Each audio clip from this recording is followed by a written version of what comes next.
Good afternoon mga Kaspero. Andito po kami sa summer part of Camiguin Island. Mag-try po kami dito ng sport fishing together with my buddy, Res Dangin. Alright, so kasi rin bro. Shout out sa wala man nakakauban. Alright. Tangi ang mga kuhaon niya. Alright, pamili banding po kasi ang naganap dito mga Kaspero. Ayan po, kasama po natin ang aking pamilya. At ito po muna ako sa summer part of Camiguin Island. Alright mga Kaspero. Abang-abang lang po. Alright mga Kaspero, so na po ang ating unang dive sa spot nila dito. Sa harapan lang po kasi kami ng Balitsawak Mambahaw nag-dive sapagkat hindi po namin kabisado ang spot nila dito sa Camiguin. Kung inyo naman pong napapansin mga Kaspero, talagang malinaw po ang visibility ng tubig nila dito kahit tag-ulan. Dito tulad sa amin dito sa Iligan, yung mga ina-upload kong video ay talaga pong may kalabuan po ang ating video sapagkat dito sa Iligan na malabo po talaga ang tubig pag tag-ulan. Dito na po mga Kaspero, nagpifish call po tayo para makapag-akit ng isda.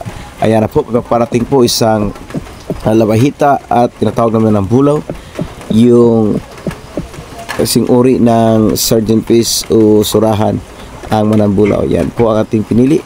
Masarap po yan pang inihaw mga Kaspero. Ayan po sa pool po mga Kaspero. Ayan na po.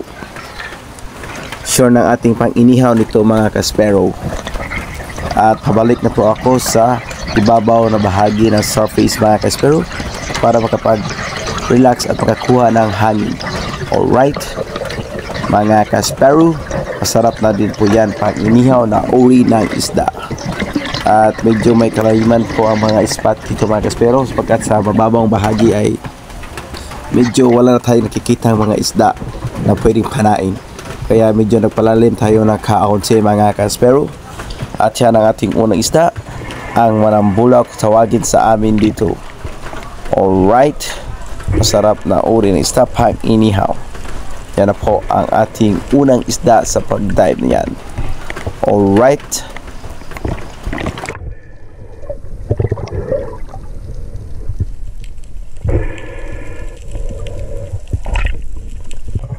At dito naman na pag-trap ko, nakuha ko yung isang trevally na tumimbang ng 1 kilo at 300 grams.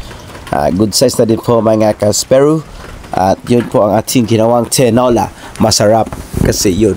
Pag yun ang tinola, ang trevally o kung tawagin sa amin dito ay mamsa. Sa buhangin ng bahagi na po tayo dyan nag-drop para makakita ng ibang isda naman. At yun sa unahan mga Kaspero, may napansin po akong grupo ng mga trevally. Di ganong malaki ngunit good size na din.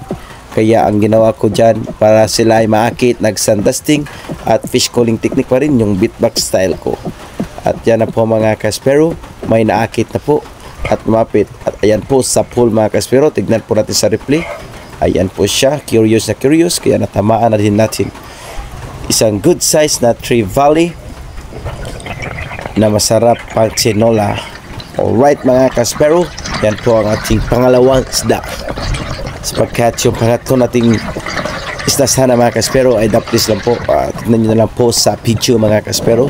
Kasunod yan. Yan po ang ating pangalawang isda, ang tinatawag namin dito, mamsa. Also known as trevally. Alright mga Kaspero. Ox na din yan. Alright. At siya nagsimula ko nang hilain yung ating line para makuha na natin yung isda at mailagay na natin doon sa aking sabitan sa buya ko o buoy. Yan po ang trevally, mataba-taba po yan mga Kaspero. Tingnan nyo naman, talagang mataba siya, healthy yan na trevally o mamsa. Yan po ang ating nafana na trevally. Salamat na din sa biyaya ng Panginoon. Kahit papano may ulam tayo. Alright. Diyan na nga atin yung tinuhog kasama ng ating unang napanang isda. Sila ngayon ay magkasama na. Alright.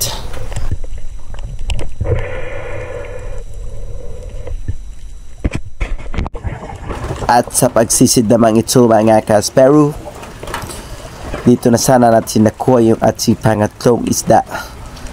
Dami po tayo makikita isda dyan mga Kaspero.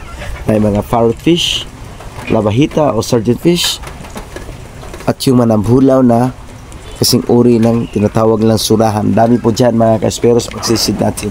Ngunit hindi lang po tayo nakatama ng maganda kaya hindi natin nalan yung isda.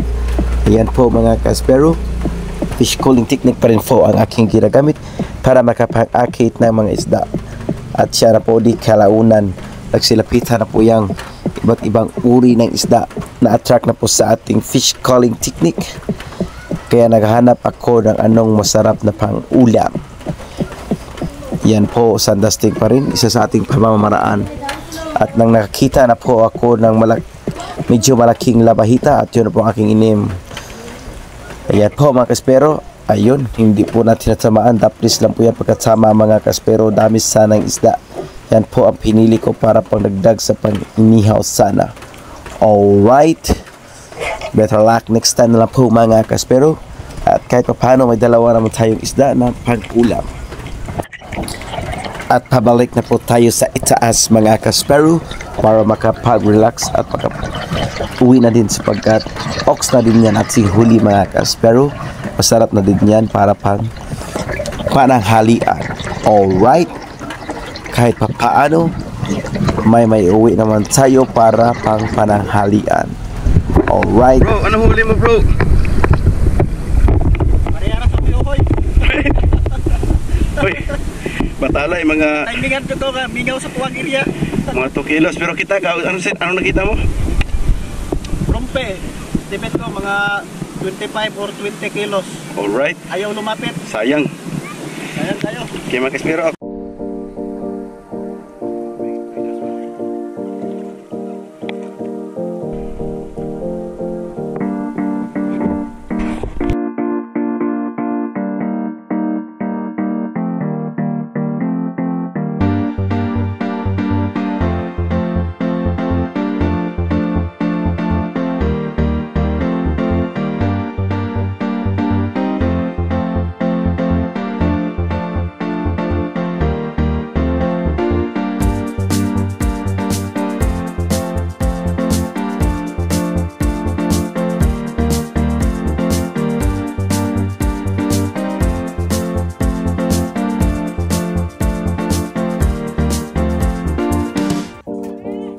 Lami pa sa inyong uyab.